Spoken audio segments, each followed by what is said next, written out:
Hi, welcome back to the unemployment series, and in this video I'll be discussing how unemployment affects the quality of government. My name is Susan Wanjiku. I'm the founder of Wanjiku's Eye, and here I discuss the relationship between economic development and governance so that you can understand, engage, and influence the matters that affect you and I. Welcome to Wanjiku's Eye.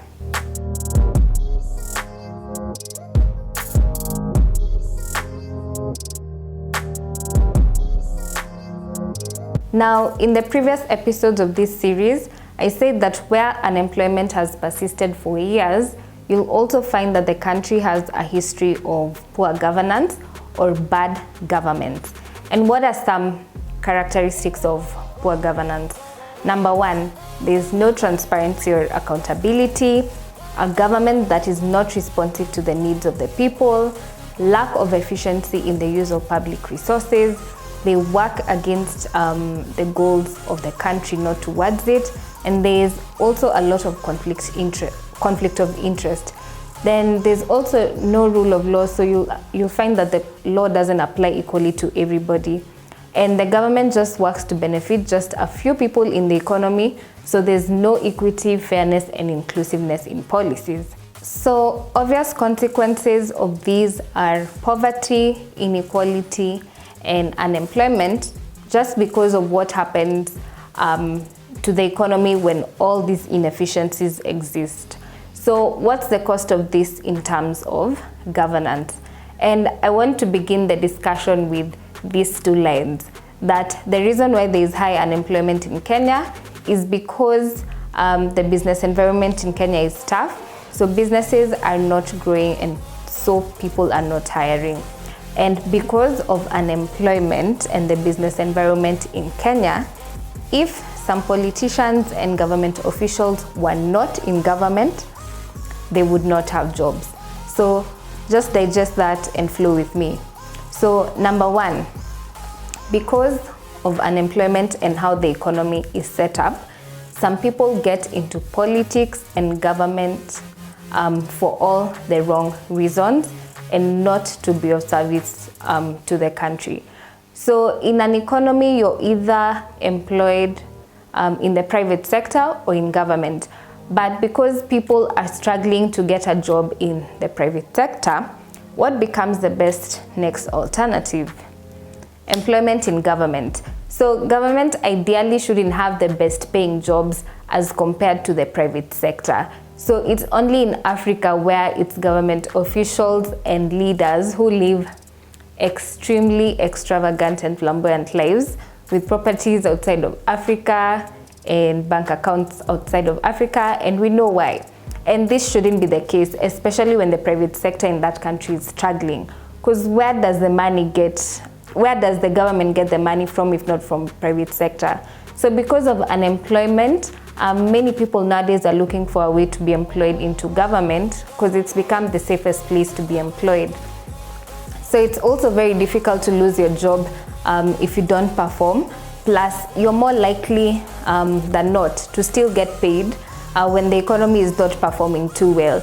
Unless we're talking about the doctors and teachers who are always fighting with the government because of salary delays.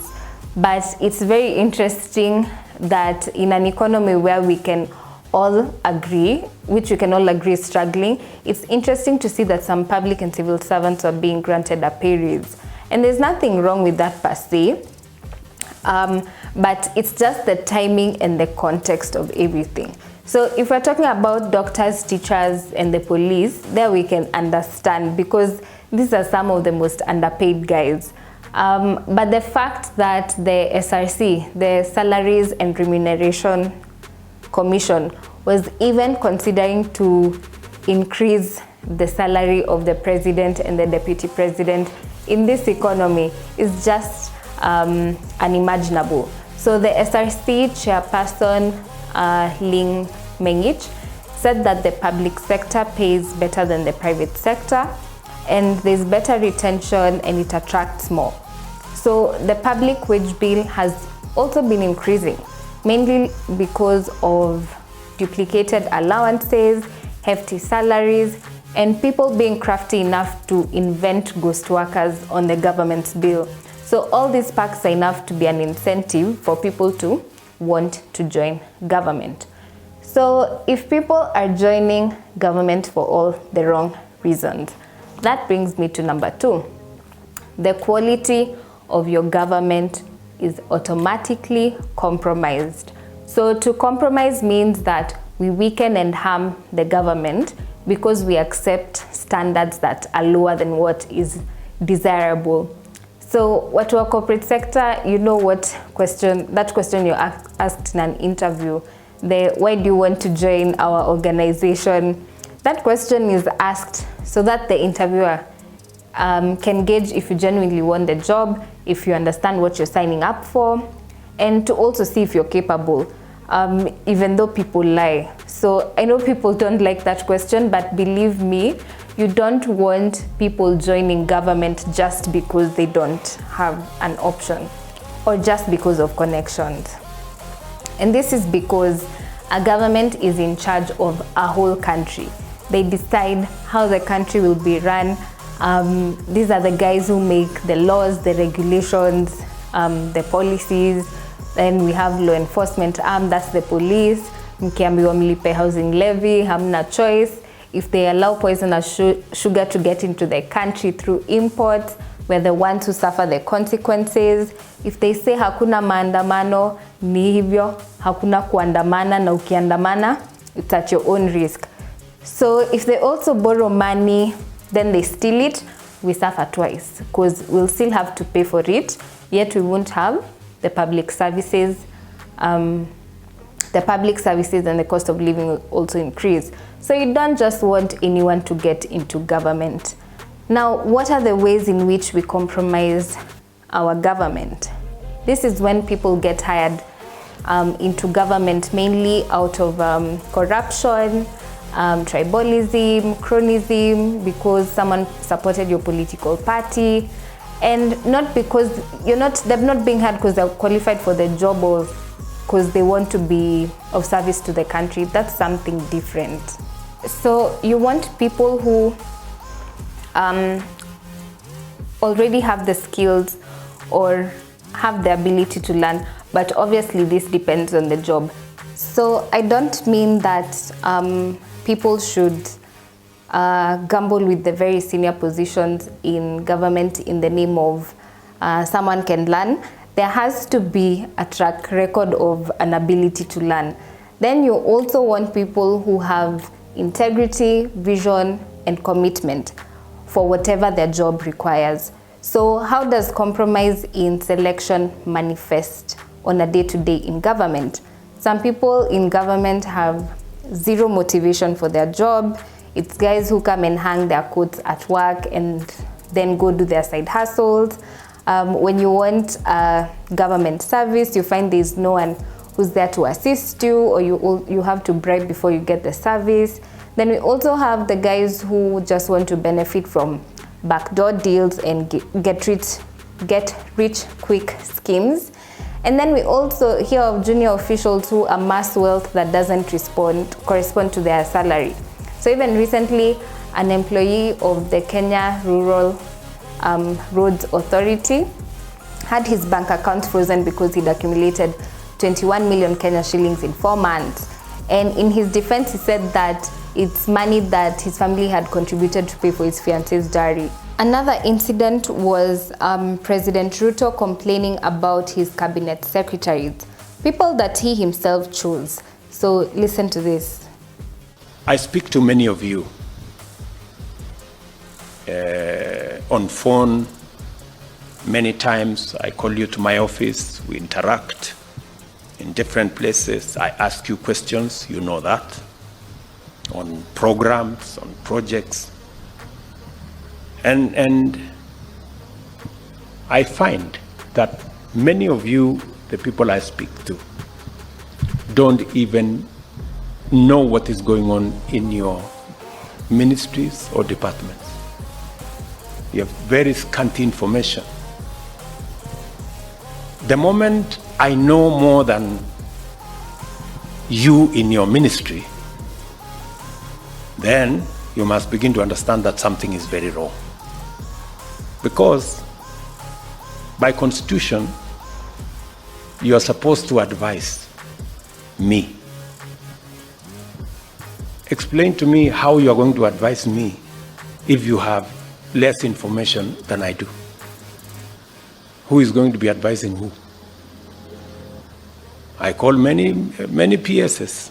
You ask them what's going on here. They have no clue. And this is your department.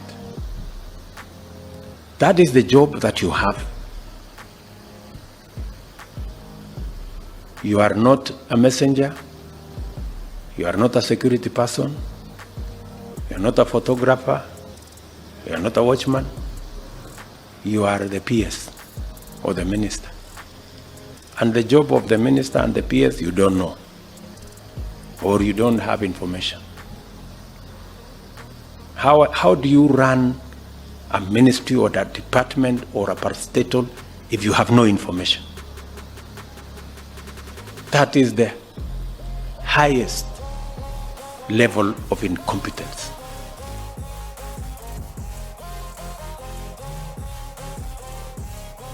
Mind you, CS's cabinet secretaries are bosses of entire industries. And that brings me to number 3. Because your government is compromised, your economy will definitely be compromised. As you've heard, Ruto is complaining about cabinet secretaries not knowing what their job pertains, yet they're in charge of entire industries. For those outside Kenya, CSs are ministers. Now, if the government is compromised because we allow just anyone to get into government, and they take up very senior positions where very important decisions are made, decisions that determine the course of our country, then should we be surprised by the state of our economy? So regardless of whether people get into government through politics, so yani the people we elect, or the public and civil servants, intention really matters, and let me show you why. Like when Ruto and Uhuru came together in 2013, they did so that they could beat their case in the ICC, the International Criminal Court. That was their biggest reason for running. And because that was their reason for running for the highest leadership position in the country, we saw how that turned out for Kenya. The economy is still paying for what happened in the last 10 years under their leadership. And by these guys are just one example of the many. And as I've said, government is responsible for deciding many things on behalf of the country. And unfortunately, you can't get away with bad governance. They make all the laws, regulations, and policies that govern and influence all business activity, plus everything else that makes up an economy, whether it's decisions on health, education, trade and investments, things that affect our currency, infrastructure, public amenities, etc. So let me put it into context with specific examples. Number 1, the easiest is taxation, because it's only the government that can charge taxes. But if taxes are not used properly, you as a person paying loses double. You'll have less money in your pocket, plus you will still have to pay for what the government should have provided using the taxes that you paid. Then let's go to the roads.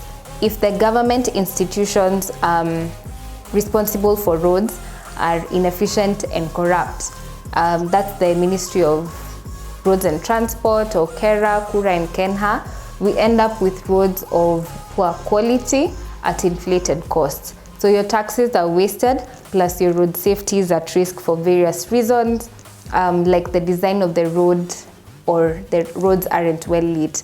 Then let's go to imports. If the government officials who are responsible for imports allow poisonous or contaminated sugar or rice and maize to get into the country, it puts our health at risk.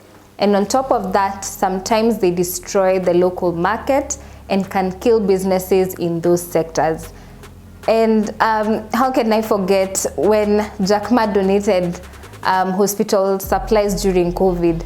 They disappeared, and it was a double blow for Kenyans because Not only were we in a pandemic where people lost their jobs, but also COVID-19 healthcare supplies made treatment for COVID become very expensive. Doctors also went on strike during that period because they didn't have proper protective gear, so they were putting themselves and everyone else around them at risk.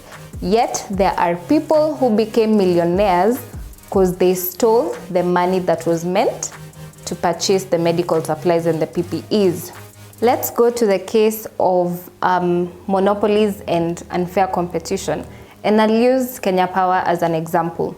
KPLC is one of the most inefficient, wasteful parastatals, and because of that, the cost of power in this country is very high. However, we know that the government, through regulation, protects KPLC, period. But despite the inefficiencies of KPLC, there's been endless committees in Parliament to discuss how to reduce the cost of electricity so that producing things in Kenya also becomes cheaper, manufacturing. Somehow, they never come to a solution.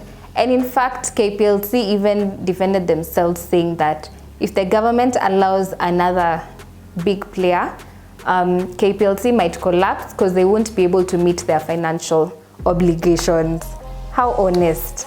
And aside from the inefficiencies of KPLC, the contracts with the independent power producers are a major contributor to the high electricity prices in Kenya. But who are the owners of these IPPs? They refuse to reveal them. Can we say that the contracts were entered into in good faith? I doubt. There's also the debt issue. The government borrowed money. We don't know what it was used for, but what we know is that it's contributed to the Kenya shilling losing value, and it's become a justification for the current government to tax more. Then let's go to the education sector. The implementation of the new curriculum, CBC. It's become a nightmare because government rushed the process. They didn't build enough classes and schools, and they didn't train teachers, and they didn't equip the schools with the necessary facilities to support the new curriculum. So you know who that affects? The children. It affects the education outcomes of the children, both now and in the future. And just to give an example, you surely don't expect a child from a well-equipped private or public school, and a child who was in a school without the proper facilities, plus they also come from a poor background, to perform and turn out the same.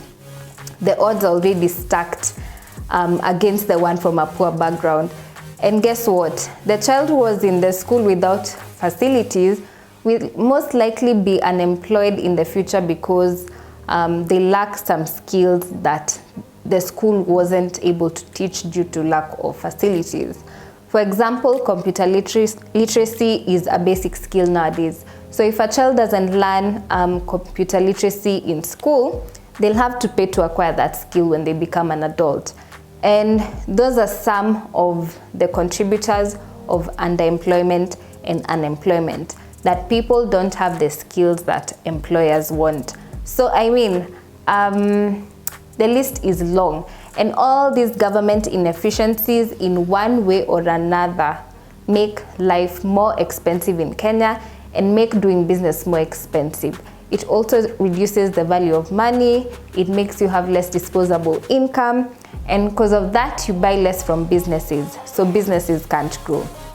So for businesses, for them it means that they have more expenses for them, so they choose not to hire more people or even to fire in some cases.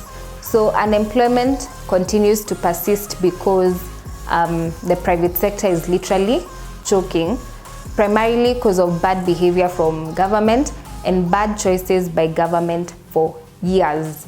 As a result, economic problems overlap, then they end up becoming very complex, especially when you make too many irresponsible decisions for too long.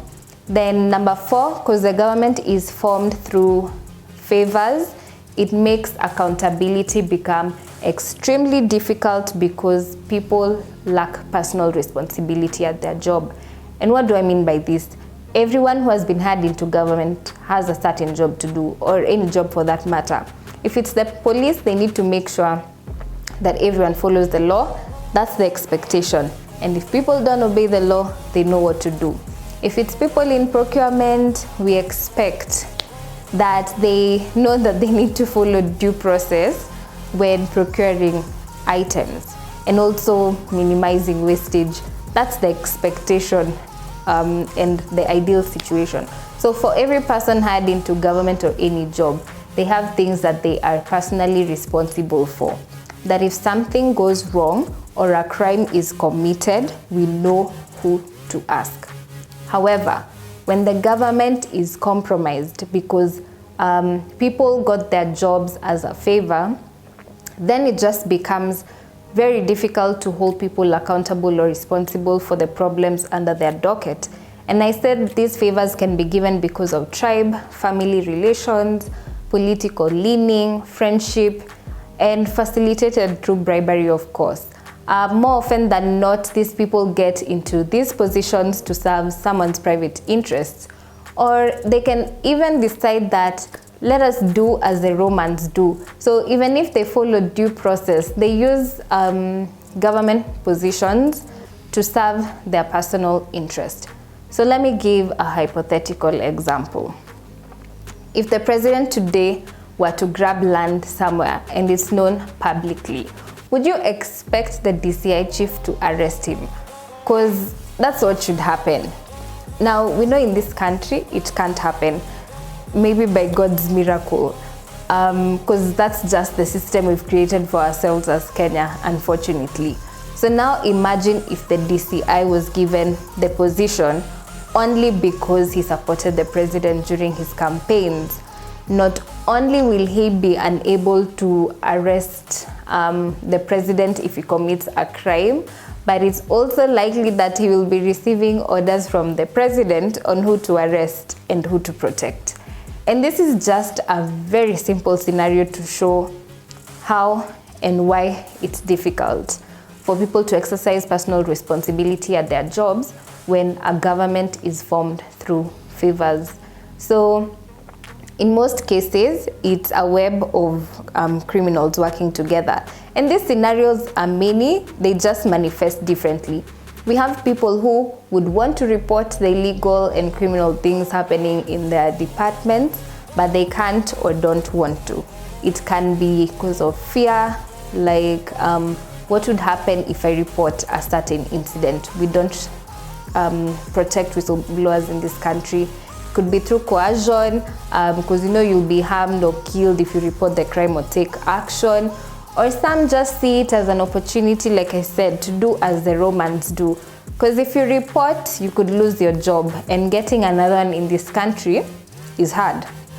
So why not also join in being corrupt? And I believe that's why many people get away with the excuse of, I received orders from above to do this, and the case is just closed. Because here we see it as normal. So because there are barely any options in the private sector, and growing a business in this country is an uphill task, it becomes easier to just stay in government and do as the Romans do. Because anyway, at the end of the day, everyone is trying to survive, and very few people are willing to risk getting their paycheck in the name of integrity and patriotism. But I'm not saying everyone in government is like this. So we end up stuck with poor governance and very weak public institutions. In developed countries, presidents are forced to resign pending investigations, are prosecuted and jailed if found guilty. Like in South Korea, it happened for a president in 2018. And what she was jailed for was something so small. It's nothing even close to the kind of grand theft that we see here in this country. So she was jailed for 4 years but was pardoned. But here we defend, glorify, and protect thugs. So if you can't prosecute corrupt leaders, even if it's a president or former president, you end up locked in a cycle of poor governance. There's no way around it, because it just shows that bad behavior can go unpunished. So in conclusion, what's the solution? It's accountability, independence of institution, the separation of powers, and the rule of law where everyone is equal before the law. Those are the only things that can protect you from the consequences of the wrong people getting into government. How?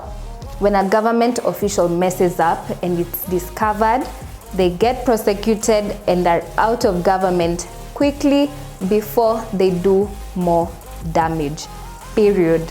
Doesn't matter whether it's big fish or small fish, it's only when we do that that will actually give other officers in public institutions the confidence to carry out their mandate. But that's on governance, the actual running of a country. And that's how and why unemployment can persist for years. So it's unemployment, poor governance, underperforming economy. Unemployment. So a perpetual cycle that just leads to more unemployment. So in my next video, I'll discuss what unemployment does to your politics. So as always, thank you so much for watching. Don't forget to like, share, and subscribe. I will see you in the next one. Cheers.